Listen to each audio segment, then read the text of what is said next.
Assalamualaikum warahmatullahi wabarakatuh. Alhamdulillahilladzi faddala bani Adam bil ilmi wal amali ala jami'il alam. Ashhadu an la ilaha illallahul malikul alam wa ashhadu anna sayyidana Muhammadan abduhu wa rasuluhu khairul anam. Allahumma salli ala sayyidina Muhammadin sayyidil arabi wal ajam wa ala alihi wa ashabihi ya nabiil ulumi wal hikam. Amma ba'du. Puji dan syukur marilah kita haturkan kepada Allah yang Maha Ghafur. Nikmatnya tidak akan pernah terukur, karunia-Nya akan senantiasa tersalur kepada orang yang beriman ataupun yang kufur. Baik insinyur, direktur, gubernur, tukang cukur, tukang bubur, ataupun orang yang segera masuk alam kubur. Tak lupa sholawat dan salam semoga terlimpah curah kepada sang Nabi, pencetus revolusi peradaban insani, sang Rasul yang membawa umat manusia dari kegelapan jahiliyah hingga terang benderangnya ilmiah, yakni Habibana wa Nabiyana wa Maulana Muhammad sallallahu alaihi wasallam. Pada keluarganya, para sahabatnya, tabi'in, atba'it tabi'in, dan semoga sampai kepada kita selaku umatnya senantiasa patuh dan taat pada ajarannya hingga yaumil qiyamah. Amin ya rabbal alamin. Hadirin rahimakumullah, pada kesempatan kali ini saya akan menyampaikan pesan moral yang berjudul Muhammad sallallahu alaihi wasallam sebagai pembawa perubahan. Bulan Rabiul Awal merupakan bulan yang bersejarah karena pada tanggal 12 Rabiul Awal telah dilahirkan seorang pemimpin umat manusia yang merupakan rahmat bagi alam semesta. Beliau adalah junjungan kita, yakni Nabi besar Muhammad sallallahu alaihi wasallam. Melalui beliau Allah menunjukkan manusia menuju rahmat yang penuh dengan cahaya keimanan dan ketakwaan. Oleh karena itu, bulan Rabiul Awal ini kita jadikan sebagai sarana dan media untuk mengumpulkan kaum muslimin di masjid-masjid, majelis taklim dan tempat yang lainnya dengan tujuan yang pertama, untuk menanam, memupuk dan menambah rasa cinta kepada Rasulullah sallallahu alaihi wasallam.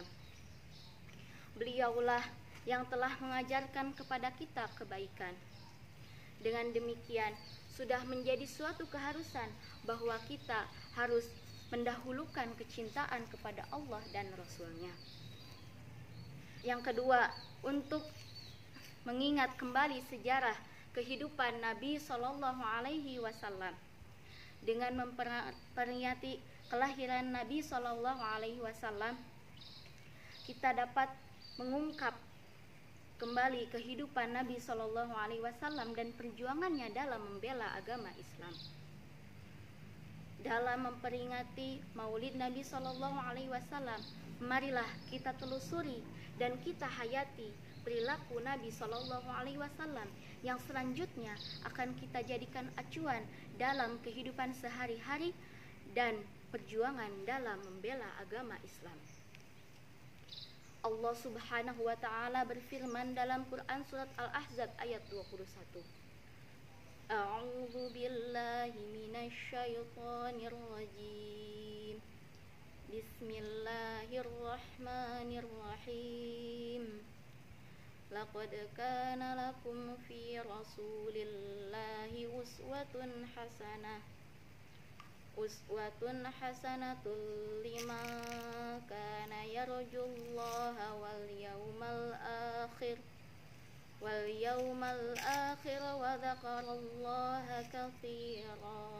Shadaqallahul azim, yang artinya sesungguhnya telah ada pada diri Rasulullah itu suri tauladan yang baik bagimu, yaitu orang yang mengharapkan rahmat Allah dan kedatangan hari kiamat, dan orang yang banyak mengingat Allah.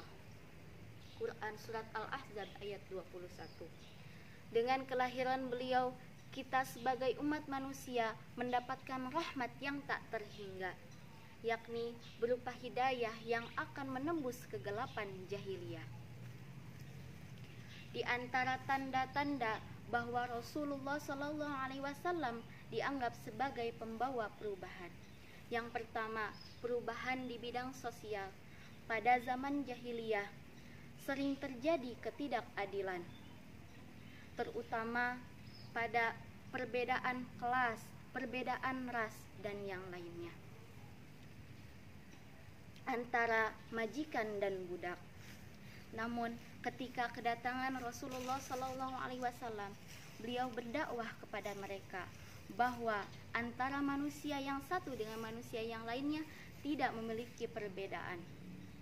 Yang membedakan hanyalah keimanan dan ketakwaan kepada Allah Subhanahu wa Ta'ala. Yang kedua adalah perubahan dalam bidang akidah. Sebelum Nabi SAW diangkat menjadi Nabi dan Rasul, bangsa Arab telah memiliki kepercayaan, yakni menyembah berhala-berhala, patung-patung, dan yang lainnya. Namun ketika Rasulullah SAW datang, maka kepercayaan tersebut beliau hapuskan dan menyadarkan manusia bahwa patung-patung dan berhala-berhala hanyalah benda mati dan tidak bisa memberikan manfaat kepada yang menyembahnya. Hanya Allah lah satu-satunya yang menciptakan dan memelihara alam semesta beserta isinya. Yang ketiga, perubahan dalam bidang kenegaraan dan politik.